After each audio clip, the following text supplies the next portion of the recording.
বলা হয়ে থাকে যে হিন্দু ধর্ম পুরাতন ধর্মগুলোর মধ্যে একটি, যার কারণে এই ধর্মটিকে কখনো কখনো সনাতন ধর্ম বলা হয়ে থাকে।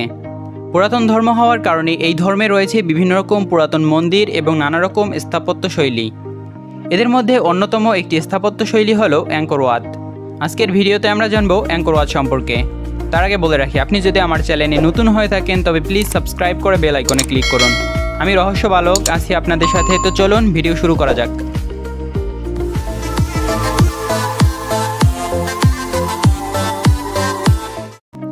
অ্যাঙ্কর শব্দের অর্থ হলো শহর বা নগর এবং ভাট শব্দের অর্থ হলো মন্দির, অর্থাৎ অ্যাঙ্কর ভাট শব্দের অর্থ হলো শহরের মন্দির।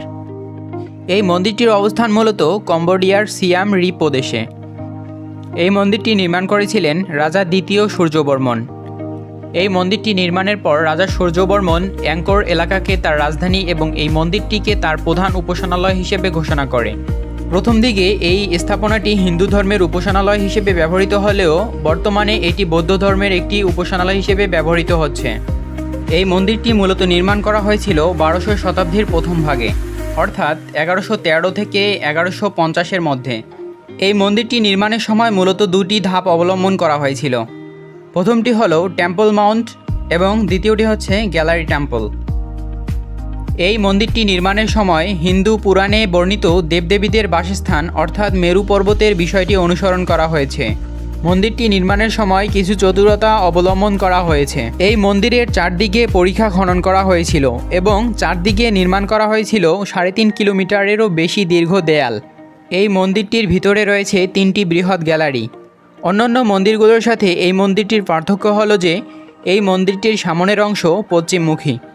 এই মন্দিরটির দেয়ালে রয়েছে বিভিন্ন রকম কারুকার্য এবং নানা রকম মূর্তির ছবি। এই মন্দিরটির আরাধ্য দেবতা ছিল বিষ্ণু।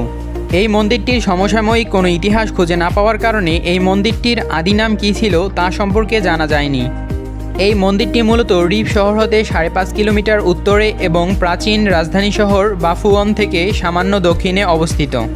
রাজা সূর্যবর্মন এই মন্দিরটির নির্মাণ কাজ শুরু করলেও তার মৃত্যুর পর এর নির্মাণ কাজ বন্ধ হয়ে যায়, যার ফলে মন্দিরটির কিছু দেয়ালের কারুকার্য অসম্পূর্ণ থেকে যায়।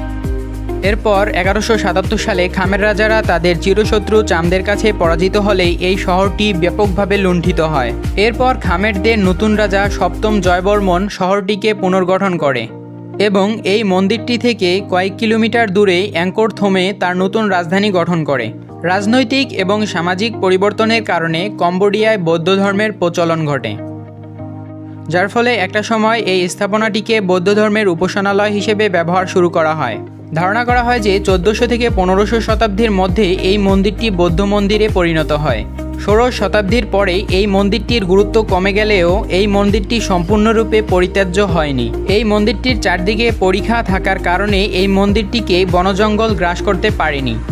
স্থাপত্যটির নাম অ্যাঙ্কর ওয়াত হিসেবে ব্যবহার শুরু হয় 16 শতাব্দীর পর হতে, তবে এর আগে এর নাম কী ছিল তা জানা যায়নি।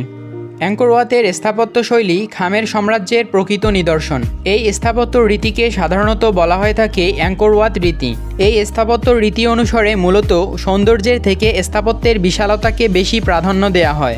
এই স্থাপত্য রীতিতে মূলত ইটের পরিবর্তে পাথর ব্যবহৃত হতো। এই মন্দিরের চারদিকে রয়েছে মূলত 190 মিটার চওড়া একটি পরিখা। এই মন্দিরটিতে প্রবেশের জন্য মূলত পূর্ব দিকে রয়েছে একটি মাটির পাড় এবং পশ্চিম দিকে রয়েছে বেলে পাথরে নির্মিত একটি পুল। মূলত এই প্রবেশদ্বারটি মন্দিরে প্রবেশের প্রধান প্রবেশদ্বার হিসেবে ব্যবহৃত হয়ে থাকে।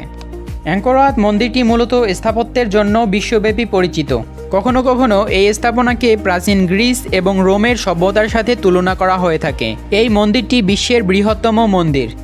এই মন্দিরটি কম্বোডিয়ার জাতীয় পতাকায় স্থান করে নিয়েছে।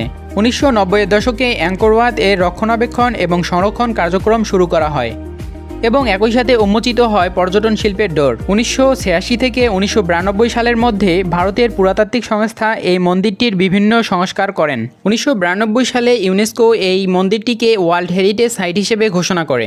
জার্মানির একটি পুরাতাত্ত্বিক সংস্থা জানায় যে এই মন্দিরটির 20% মূর্তির করুণ দশা। মূর্তিগুলোর মূলত বেশি ক্ষতি হয়েছিল প্রথম দিকে সংরক্ষণকারীদের অনভিজ্ঞতার কারণে। সব মিলিয়ে প্রতি বছর প্রায় বিভিন্ন দেশ থেকে মানুষ কম্বোডিয়াতে আসে মূলত এই মন্দিরটি পরিদর্শন করার জন্য। ভিডিওটি ভালো লাগলে অবশ্যই লাইক করবেন, কমেন্ট করে জানিয়ে দিন আপনার গুরুত্বপূর্ণ মতামত। ভিডিওটি বন্ধুবান্ধবদের সাথে শেয়ার করতে পারেন এবং আমাদের চ্যানেলটি সাবস্ক্রাইব করে আমাদের সাথেই থাকুন।